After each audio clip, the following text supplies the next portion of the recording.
Hey YouTube, welcome back. I'm Richard Quiner. You're at the RPG Daily and you're watching the Game Master's Craft. Today we have another, all week has been some great guests, but today we have another guest. You'll notice why, one of the reasons he's well known is his epic beard, and you'll see why.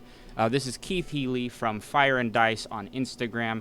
He does a lot of great content, and we're just going to get into it.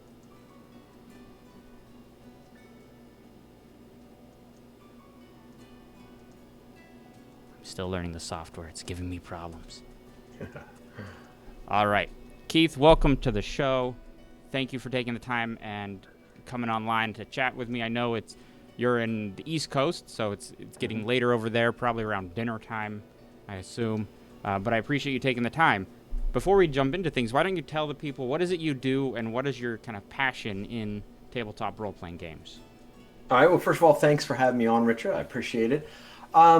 What do I do? I'm mostly a DM. I'm a player too as well, but DMing is typically my thing. I run the Fire and Dice page on Instagram, also on Twitter and YouTube, but Instagram is my primary social media outlet. And I basically just go over and provide just a lot of D&D content, pretty much everything you can think of. I have themed days. I have certain ones like Monster Monday. I do a Transformation Tuesday where I show how monsters evolved from first edition to fifth. I also do the Friday Night Fights, which seems to be fairly popular, where we pit monsters against each other, and it's always it's kind of a giveaway too. Whoever gets the most picks right each season, send them like $25 worth of miniatures or dice or something like that. I try and mix it up here and there. That's very cool. I've watched a couple episodes of the Friday Night Fight. It's an interesting concept you guys came up with that I had thought about it once. I was like, you know what, in D&D PvP would work really well.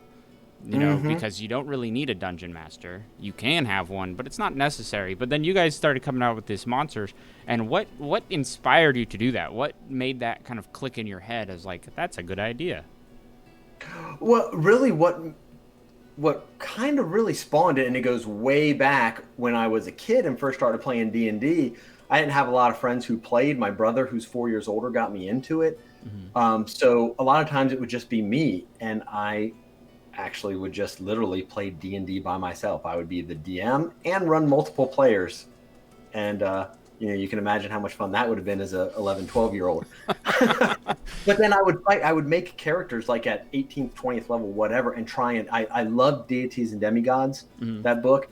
And I was just amazed at the gods' power, so I would always try and make a character strong enough to compete with them, and I would do one-on-ones that way. And that's kind of when I thought about stuff as a kid, that kind of helped spawn, doing the Friday Night Fights. I was like, well, what if I could pit monsters against each other and just do tournaments and stuff like that? So that's where it started. That's very cool. That's really interesting. That's an interesting start, and I want to dive more into how you got started in D&D, because that's different than anything I've ever heard.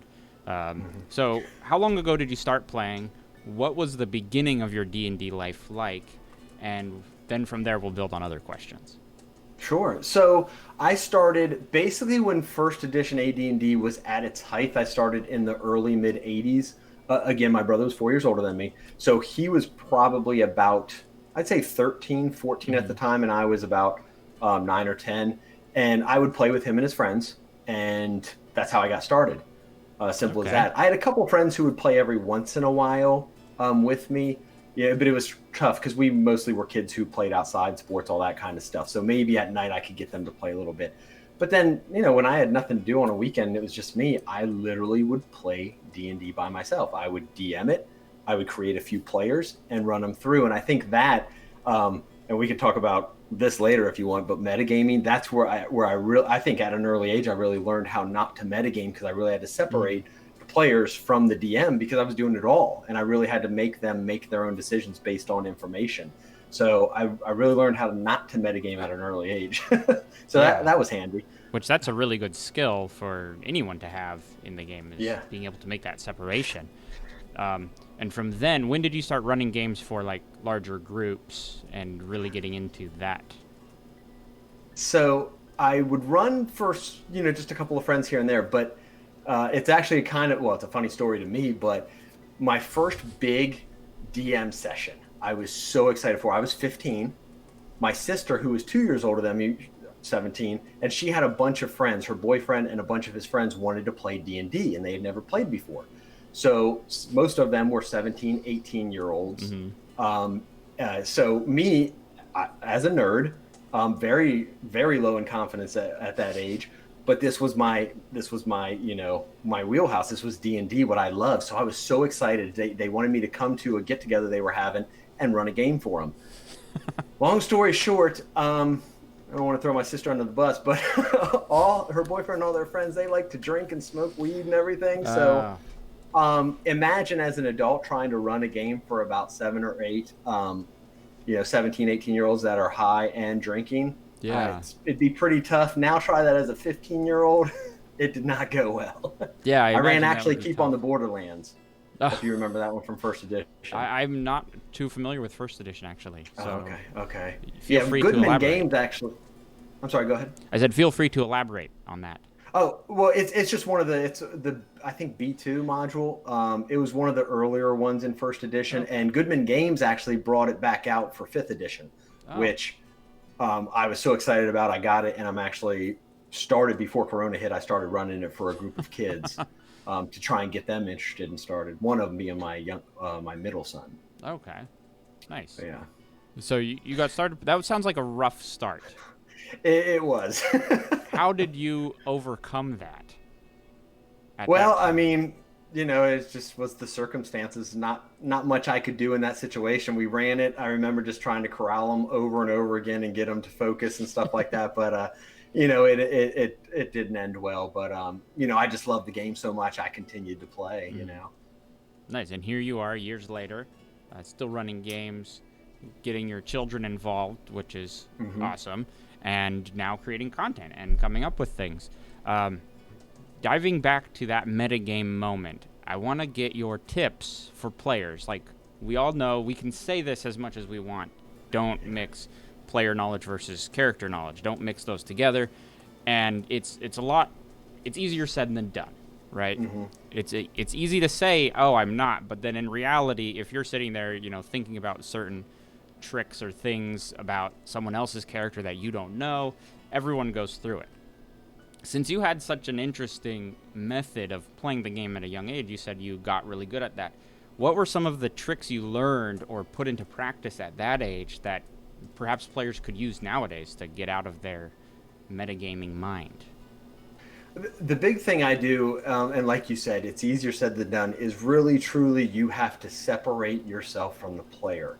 And you have to knowingly make decisions that may be incorrect, but that your player, with the information that they have, wouldn't have any clue about it. And that is a very, very difficult thing to do, because you may be like, especially when it's a tough situation that you're presented with as a player, the DM's really got you, or it's a tough creature. You've just got to make bad decisions sometimes. Even if it's as long as you believe your character thinks it's the right decision. And that's part of the fun of D&D is failure. Me and I think you're having him on tomorrow, Josh from NPC Voices. We talk about D&D all the time. We get into lengthy conversations. And that's one thing that we both love is the failure of D&D as a player. That's what makes it fun to us, is failing sometimes. It's always great to be the hero, and everybody at one time or another is going to do epic things. But how many times are you able to tell a story about just an epic failure? And it does make it fun. For me, at least, it does. Yeah, I would agree with that statement completely, because if you look at even movies and books, the most intense moments, the things that we're most invested in as the audience, are never the scenes or the moments when the heroes are having a great time. It's always when they're in trouble, something went terribly wrong. If we go just as far back as Avengers Endgame or Infinity Wars, like, we were most invested when it was like, oh, they're about to lose right now. And then, of course, they turn it around. But I always seen that as, like, that's when we're invested in the story. That's when we're really into the characters. And I try to bring that into the table myself, too, is like, failure is a good thing. How do you help your players get into that mindset? That failure is not terrible?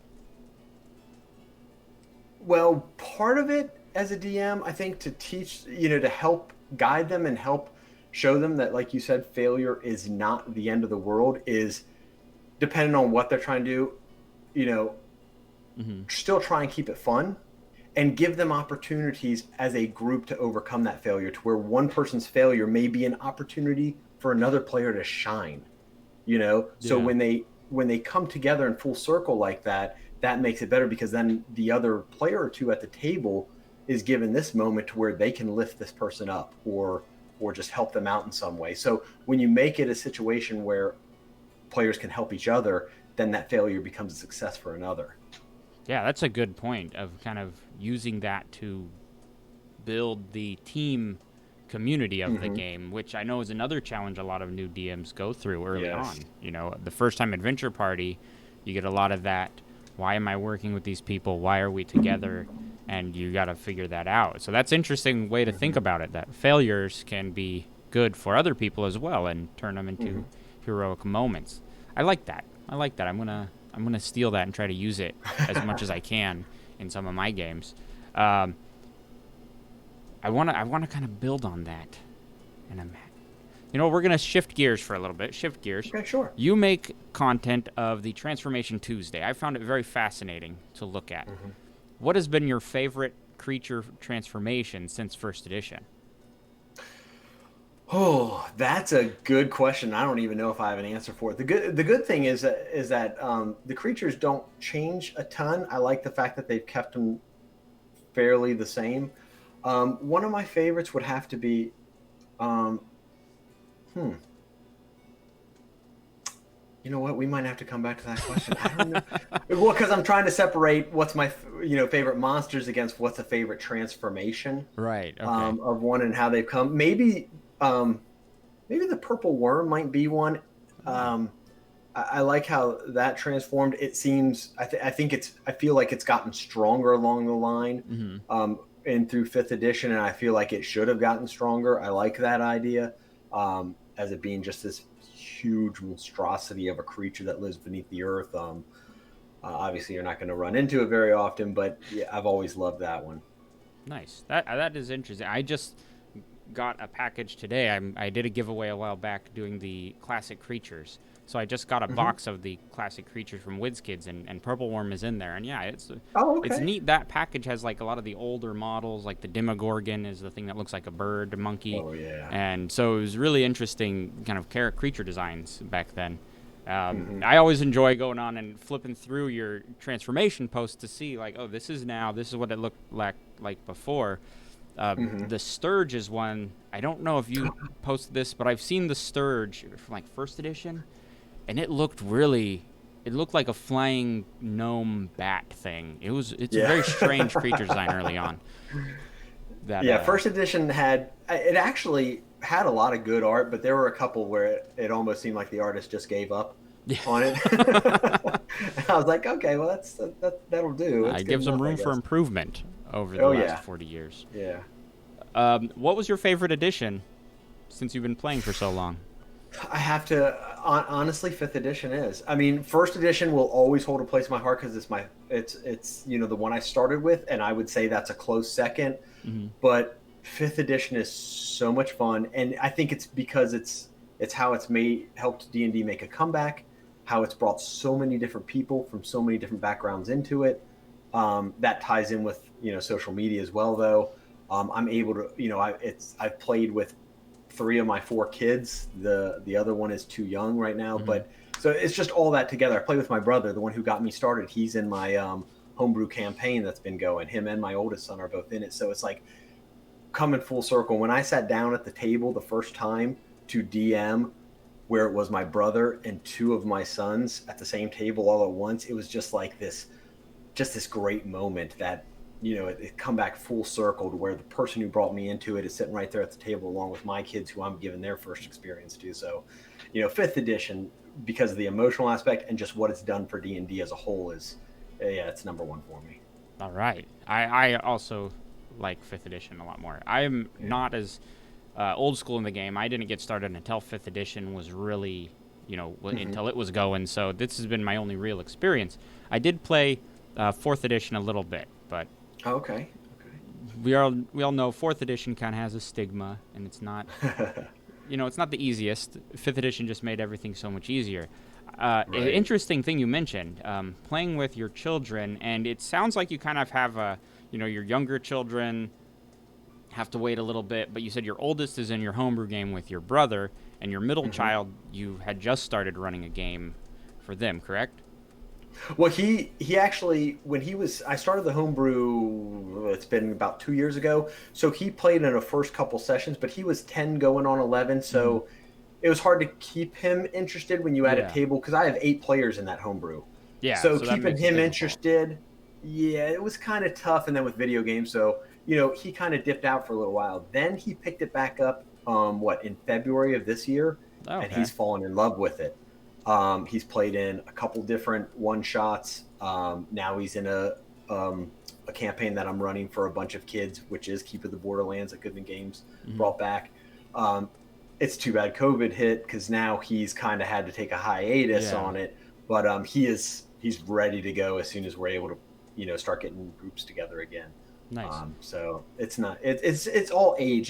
That 10 to 13 usually is when a good age for kids to start. It's all maturity level and everything Mm-hmm. at that time. So he's ready now, and you can see the difference. Yeah.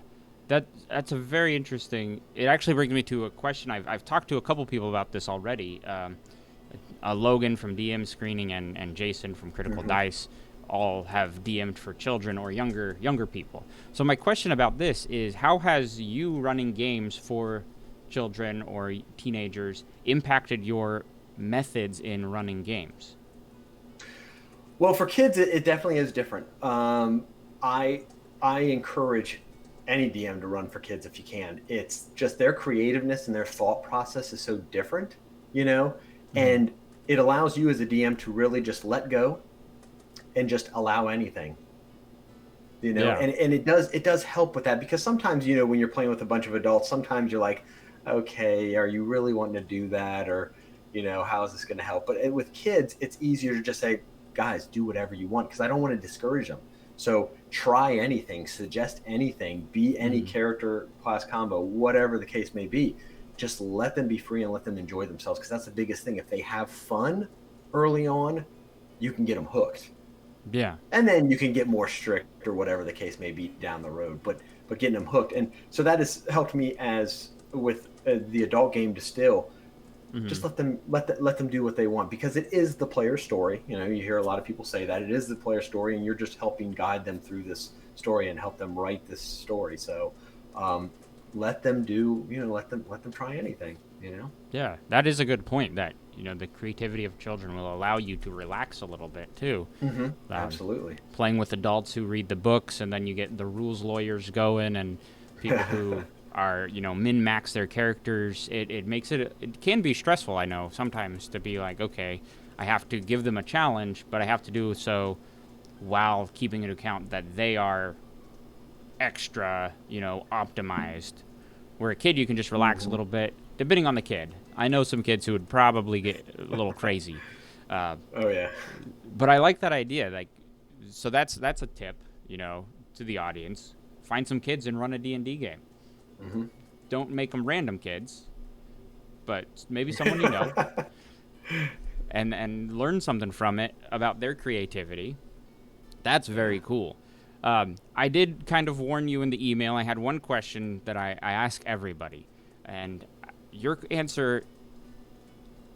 I'm not gonna. I'm hoping it's interesting because you had a interesting upbringing with the way you started, as you've explained. hmm So, what is your number one tip for new dungeon masters that maybe it's something you wish you had learned or knew when you first started? The number one tip I would say, Yeah. based on my experience, I would have to say is you don't need to control everything. Just again, let the players tell the story. You don't have to be over prepared. You don't Mm-hmm. have to railroad them. You don't have to force them to do this or that. Just enjoy it, and just don't force anything, and just let go of the reins and let them tell the story and just help guide them through it. If they go in a completely different direction that you wanted them to, I know it's hard. Not everybody can just think of stuff on the fly. Hmm. So you have to be somewhat prepared. But keep those side notes in case they do something.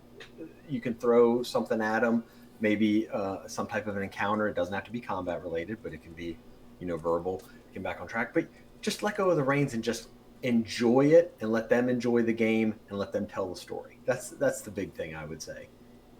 All right. Yeah. Just chill. Just Mhm. enjoy. Exactly. Just yeah, Just relax. chill. Everyone's there to have fun. So Yeah. just try not to be, because there are at times, especially when I started playing fifth edition, um, and really got into playing a lot again, that I feel like sometimes I try and control too much. So I had to take that step back and just relax a little bit and just Hmm. let everybody do what they want. And now it's kind of like I just let them go, and it makes for a lot more fun. Yeah. Do you have any tips for people on how to get into that mindset? Like, do you have any tricks that you've done in the past to help yourself relax at the table? Really, the way I relax at the table is I've always play music. Okay. I'm usually at the table a half hour before we start, just setting up. I am one that I do prepare a lot, but I Hmm. guess experience is one thing that aids you. But really, just get into that comfort zone. I mean, I listen to music, mostly fantasy music or heavy metal, and it just kind of gets me in the mood, and I just Hmm. kind of get amped for it, from there. Okay. Um, That is a good. That's but yeah, a. I've heard that but just suggestion several times, so that's good. yeah, but just do that, and your players will trust you more too. If you give them that freedom, they'll trust you more. They Hmm. won't feel like you're forcing things, and then that builds that trust both ways and makes it more enjoyable. So Yeah. Um, that's true. Building trust with players, mm-hmm. it can be a tough task, depending on the Can player, depending on the DM. Um, what do you have to say to that? Like, let's say, for example, I have some players. Everyone likes telling a story, and I'm actually pulling a very specific moment, and I kind of hope he's not watching this. If he is, we'll talk about it later. But I have one character who gets a very specific idea in his head about this is my story, this is what I'm telling, and I have an idea of like I'm telling the group story, right? hmm How can I get that player to relax a little bit, trust me that I'm going to try to tell a story that's interesting and fulfilling for his character, without turning him off to the idea of playing the game with the group? um, that can be tough. It also depends on exactly what the stories are, but I'm very big on bringing players' backstories Mm-hmm. into the campaign as a whole. And it's easier because I've had a consistent group for a couple of years now, and usually the groups I run for stay fairly consistent. But bringing their backstories in there and always dropping, bringing up little hints or adding things into it that keeps them interested and keeps them knowing that, okay, Mm-hmm. my story is a part of this story as a whole. So tying it all in together, sometimes tying players' backstories in together without them knowing, Mm-hmm. that helps as well. And but dropping those clues throughout the game to make them know and understand that yes, their story is part of the main story. Mm-hmm. So that's a big thing I try and do. Yeah, tie in their backstories there. And Mm-hmm. do you find that characters tend or players tend to get a little more trusting in the storytelling of the DM when they start seeing their backstories come into play? Yeah, I think so. And you can really see some people, they definitely get into it when it's their spotlight. They're in the Mm-hmm. spotlight. Everybody's like, what's going on here? And this one person knows, and they can start explaining what's going on or why they think it's going on. It gives them their moment, and that's what most people want. Not Yeah. everybody. Some people like to take the back seat and just play along and stuff, but a lot of people, they like to have those moments, so try and give them to them, and a lot of people will respond, and they'll feel good about it, and then you know that can get the players more into it Yeah. and draw other players in as well, Yeah. because they know they're going to have their opportunity later on. That's true. That is also a challenge, though, I've seen. Mm-hmm. Is getting players in a party to give each other, the time, give each other a moment. If I'm playing my character, I gotta let the cleric have their time to shine a little bit. Do you do anything at the table to help facilitate that process, or have you found players have been generally, go with the flow when those kind of situations come up? No, I mean, we have, like I said, we've got a group of 8, so there's definitely side chatter and talking over each other. So just try and remind each player. I usually, at the beginning of a session, I do a recap, but I'll also remind people. Um, I don't do it every session, but I'll say, hey guys, remember, during your turns during combat, don't speak when it's someone else's turn. I'll say, hey, let everybody have their role play moments, um, and pay attention to each other, because you never know what you might be missing of the story. So it's really just kind of doing those friendly reminders beforehand, that I'll try and do right before the session starts, so it's kind of fresh in their mind. Okay, that's a good idea. Yeah, a little subtle reminder is always a good thing to have. We're going to shift gears a little bit because you did mention you run a homebrew game. So I'm curious about that. What is the world your homebrew is in? If it's your own world or if it's like a pre-published world, and how does that homebrew look for you? So it's something I built on my own, and it's still in the process. So they're in this one continent, which is more of it's called Karush. Okay. And I have a southern continent, which is more the main continent, which is called Calandria. But Karush is kind of more undiscovered. Okay. So there are, inhabitants. Obviously, there's lots of inhabitants, but it's not explored as much as the main continent. So it's there. I called it Karush and What Lies Beyond, because all of them were exploring it for the first time. Only one of the members, actually, we put in their backstory that they were actually from there. Oh. So that's basically just quickly kind of what it's about. And I don't know if any of them will watch this, but there's just a lot to it. There's a lot of I'm not a big lore person. Like, I don't dump a bunch of lore because I know players can get bored with that. So I kind of built the world. I start small in the town, or sometimes I start big. I say, what kind of town do I want here? Or I start with, hey, I want this NPC in a town. What town can I build around them? I do it both ways. I think both of them can be advantageous depending on what you're looking for. Yeah. So I built everything, NPCs, what type of towns they are, villages, what type of inhabitants, different races, stuff like that. And, I made a map and everything, but I let them help build the world. So I didn't need to build it 100% and have every single thing in there, because once they came into the land and they started inquiring about things, it then popped up ideas. Oh, well, I can do this or I can do that. So it kind of evolves over time too. So Yeah. that's why it's been a big collaboration more so. Which is great. I think that's something that actually a lot of first-time DMs kind of forget when they start building their homebrew world. Is like, hey, your players can help out. I don't know if you've done this. I would have you had your players like go into depth and like create a city, or maybe they created their hometown for you to input in your world. Have you done anything like that where the player has like complete control over a pretty substantial chunk of your world? Yes and no. A huge substantial chunk, not so much, but they have had control. Like, people say, like when we first started this, in the one of the backstories, they were like, well, where can I be from? And I'll just be like, where do you want to be from? I can show you the map and kind of give you an idea of it. Or if you want, you can just tell me what type of area you want to be from. And a couple of them kind of created an idea of where they wanted to be from, and then what they were. Like, one was part of the this Federation army, Vulcan Federation, I think it was called. One of the players. The Vulcans. So yeah, and he kind of had an emblem for it, and where he was in the military, and what the military was about, and what they did. So then I just added that into the mainland of Calandria, and built that city out of that. So he kind of gave me the seed. My brother did the same thing. He's a wood elf, and he kind of put up this backstory of how he fought in these wars on this certain cliff area.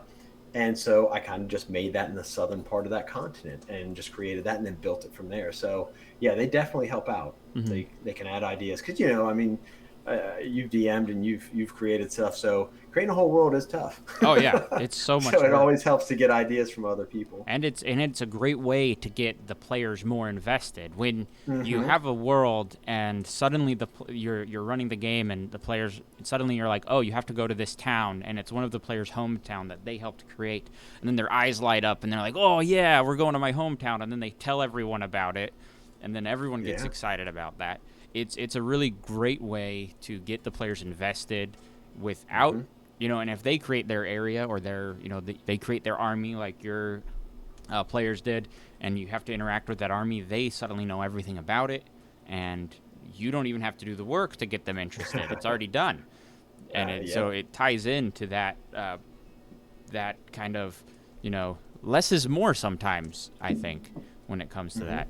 And right there, it can also help build trust between players, because now the players know that, hey, we can trust this guy. He knows what he's doing in this area. Yeah, And that can help out too. yeah, and it all comes full circle to building a Mm-hmm. more integrated adventure party that's gonna go take on the world, whatever there is.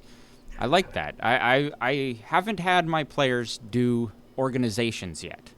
Like I have Mm-hmm. one guy who's kind of building his little thieves guild, but never really got into like armies or social groups prior to that. But I do like that idea, and I'm gonna steal it. That's half of what this show is me stealing everyone else's ideas for my own Hey, that's games. what this is. That's what this community is about. Exactly. Is just giving each other ideas and Yeah. and stuff. That's I what I say love I'm an about artist. Artists steal. it. That's what we do. Um, I did want to. I had a thought, and then I started joking around. Um, Preparation. Mhm. You mentioned that you like to prepare a lot of things. Yes. What does your method look like as you prepare? Like you sit down. What are the first things you start writing down?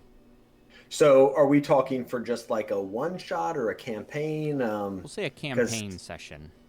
so the first thing I did with the campaign is, like I was saying earlier, I basically started just building the world. Like I had a few ideas of certain NPCs that I wanted in there, like a head of a crime organization, or just a lord of a village, or this or that. So those people I had in mind. So I would just start writing about them, Mm-hmm. and I would give description. I would always write voices because I try and do voices for all my NPCs, and give bullet points about them, like what are their motivations, what are they into, how do they make their money, if they make money, or who are they allies with.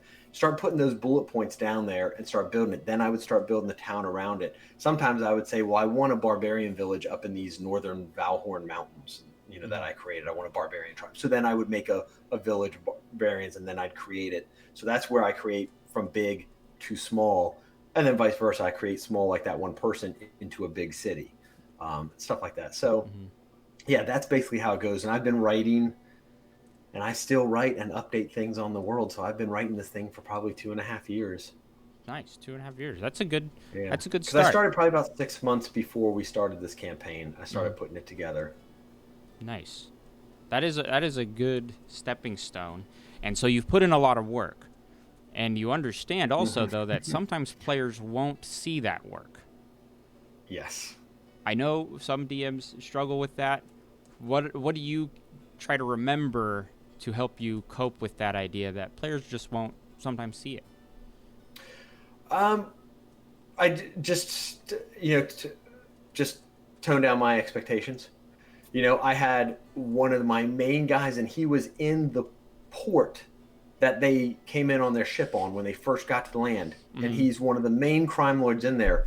They didn't even meet him or encounter him or pay any attention to him for over a year of this campaign.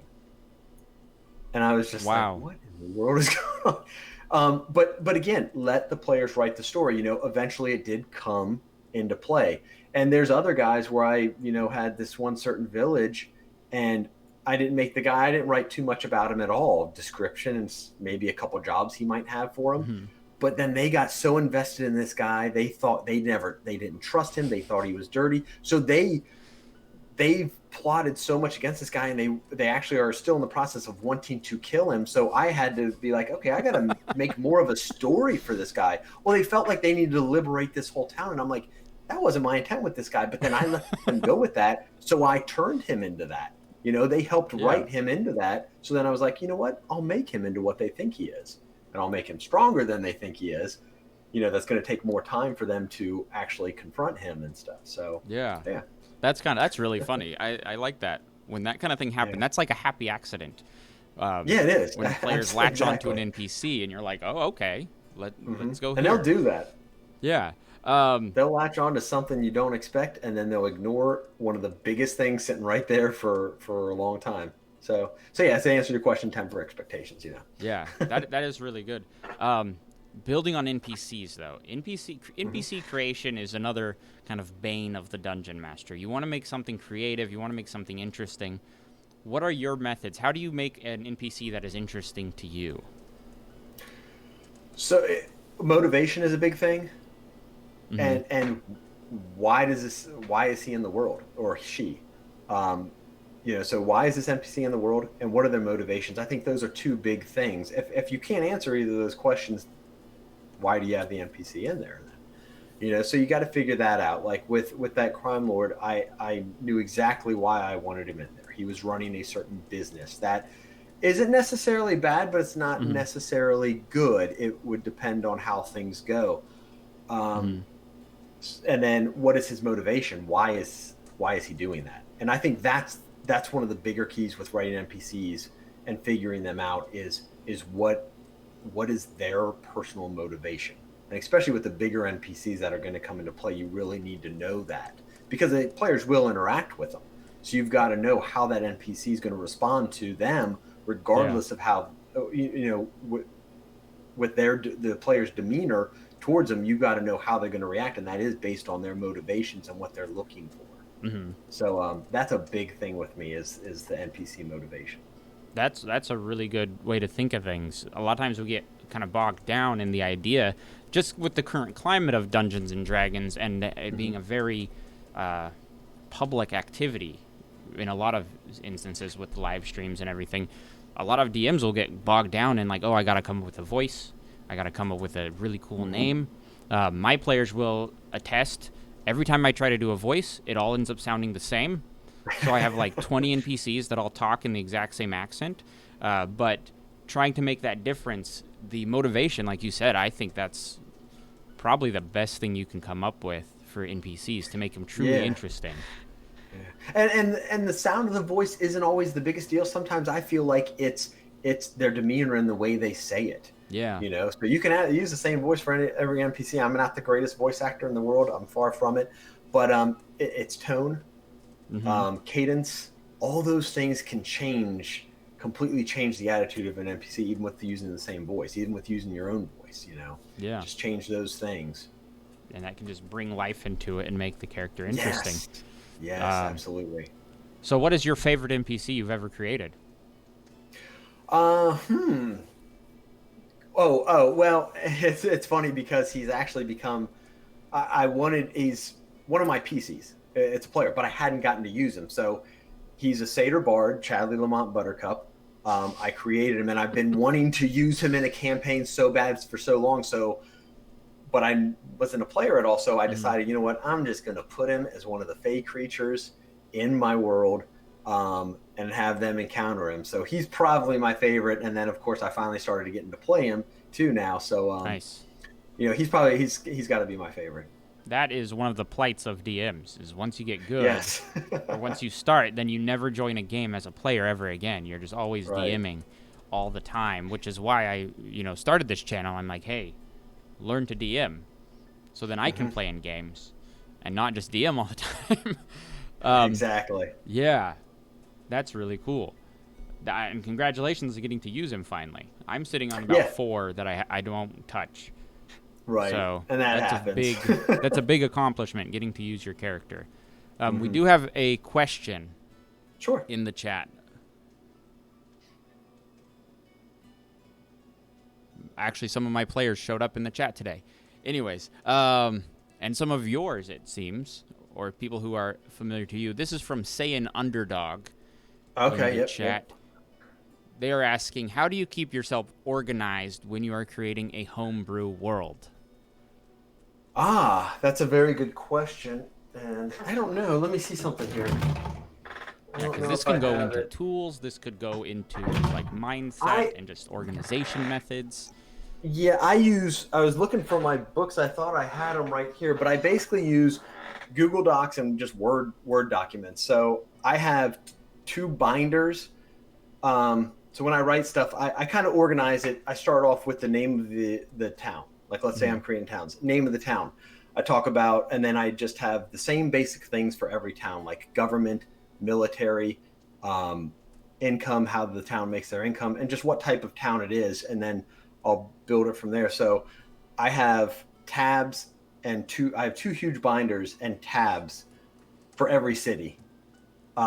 And I do the organization of it the same way, those type of things, and then I go into the history of it a little bit, not too much, and then the NPCs, the main NPCs of interest that they'll find in those towns, and I organize it basically that way in those two binders, and then I keep it soft copies so that I can always edit and update them and add to it.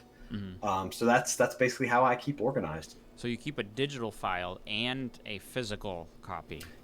Exactly. I'll Wow. print out that way. I have the binders at the table. So because in the world they can, they can dip to anywhere at any time. So I always have Mm-hmm. to have those notes ready. And I'm not going to remember um, however many NPCs I have in this world. It's I couldn't even tell you how many there are, but I don't remember every name, every voice, everything. So yeah, I have to have that information ready. And I'll do that. Like with NPCs, I'll just write a voice like a movie character or a TV show character that their voice sounds like, and that'll help trigger. Oh, that's how they sound. So Mm-hmm. it's just my notebooks basically. That's crazy. I live in Los Angeles. We don't have a lot of space, right? So I'm going purely digital a lot. So to me, I'm like, Hmm. you print everything out and keep that organized. That's an extra Yeah. level of commitment. I was talking to Ray yesterday, and he still has notebooks that he handwrites in, which that's just Yes. like Yeah. that's that's admirable. I have to respect that because I Hmm. don't think I could do that myself. Um, Yeah. It is, and sometimes I'll do that. Like if you write the notes, and then what I'll do, and this is an easy way. To me, I thought it was a great idea. But if I handwrite a bunch of notes, I'll then just take my phone and send a text message to myself, and just read the notes and do a voice message to myself, send it to myself, and then I copy and paste that into my Word document, and I've got updated notes pretty quick. Because sometimes you have ideas you don't have your writing instruments. Like if I'm somewhere and I just have the ideas and I'm like, oh, let me do this, and I'll jot it all down, mm-hmm. or I'll just talk it into my phone and do it that way. Yeah, that's a good idea. I hadn't thought of. Yeah, Hmm. yeah. Stealing Because that. creativity, it's hard to force creativity, It but when really it comes is. to you need to jot it down. Yeah. Adding on to that, then, your phone is one. Um, where do you find that you have the best ideas, and how do you keep track of those? How do I find the best ideas? Honestly, come Yeah. when I'm either talking with Josh, NPC Voices. You'll have Mm-hmm. him on tomorrow. I encourage anybody that's watching this, watch that tomorrow. He is a extremely talented and creative DM.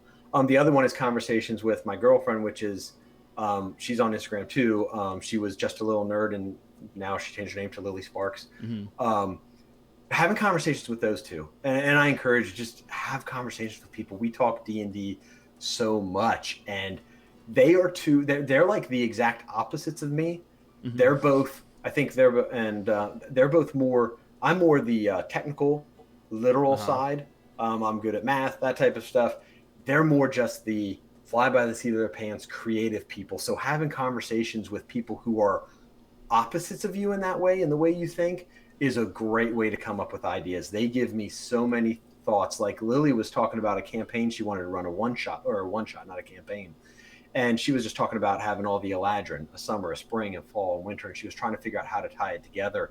And, then we just start snowballing ideas, and I'm like, well, why don't you have that somehow the seasons are meshing together and the adventurers have to figure out how to separate? Then it spawned into an idea for her. So it's really just having those discussions with other people that are passionate about it, and that's where I find my best ideas. That's really cool. I like that. That opens up. Do you play in like Josh's game or Lily's games ever? Do you guys ever commingle? Yeah, so Lily has DM'd me Hmm. a few times, and she actually ran a game for my daughter and her friends. My daughter's 16, and ran for her friends. And Josh, I've played in a few of his games, and like I said, um, don't let Lily hear this, but Josh is the best DM I've ever played with. He just is. I love Lily, and Lily is great too. She's an awesome DM, especially because she's only been DMing for less than a year. Hmm. Josh, I challenge you to find a DM that is as passionate about him and that gets into DMing as much as he does. I He's believe he's Lily had theater said up that there. too. What's that? I believe Lily had said that same thing. Oh, did she really? Yeah, Yeah, yeah. a He long is. time He's ago. just I so remember. passionate. It's like watching someone perform theater as a DM, but he gets you involved and you're helping him tell this story. And yeah, it's great. Hmm. So that's really cool that you've come up with this kind of conglomerate, Hmm. a couple sounding boards. You guys get to chat. That's not always something DMs get that the benefit of is having those Right. discussions. When you're running games, you often can't even speak to your players about what you're creating for them. It becomes very difficult to have open conversations and come up with ideas. So I think that is a really good tip for new DMs. Also, is find a community, find someplace to talk about your creations, so you can bounce ideas off, get feedback from it. Like D&D is a community effort, but Yes. oftentimes we kind of isolate ourselves in our own little groups, and we don't go out of our kind of comfort zones. That was a big thing with Cameron and the D&D coalition stuff, which Hmm. surprised me and kind of changed how I look at things because I was kind of keeping to my own stuff, doing my YouTube videos, and then he brought in the coalition, and I was like, that's a really good idea. Um, Yeah. so that is a tip I'm gonna piggyback off of your ideas and just say go find other people to talk to. Hmm. Get out there and find a community around DMing is a really good idea. Yeah, and Um, off of that, I will say, like, I love communicating with all my followers. People. I encourage people to DM me. Some people may feel like I'm not going to respond, and they don't. I don't know, but a lot of people message me, and I encourage it. I respond to every single person that messages me because they help give me ideas too. The community. I'll mhm. discuss things with people. People have bounced ideas off me, and then I'll start talking to them about stuff, and they'll bounce ideas off me. So it's those conversations like. I have most of them with Lily and Josh because they're the closest people in my life. But having these conversations with the community is great as well. Actually, the funny thing is, well, the funniest thing is I met Josh and Lily through Instagram. But yeah, Josh just started contacting me. He followed my page and he would say, "I love your page and I love your content." Blah blah blah blah blah. And I was like, "Well, hey, if you're ever in the area, come play with us. I welcome anybody at my table." And I tell a lot of people that if you're in this area, you can come to my table. Not right now because of what's going on, but So don't yeah, make a trip. and he was like, "Well, where are you at?" And I was like, "I'm in Northern Virginia." And he was like, "Wait, are you serious? So am I." And it turns out he literally lives a mile and a half from my work. Oh wow.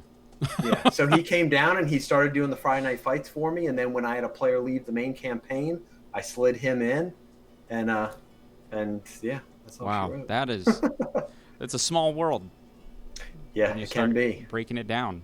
That's really fun. So Keith, where can people find you? What are all your online uh, places? Where can everyone find you, and what can they expect to find looking up your content? Okay, so the main place I on social media for me is Instagram, and it's fire.and.dice. On what Twitter, it's Fire and Dice as well. I do some on Twitter. I'm not as big a fan of Twitter, but Hmm. it can be good. And then I also have a YouTube channel, which is Fire and Dice as well.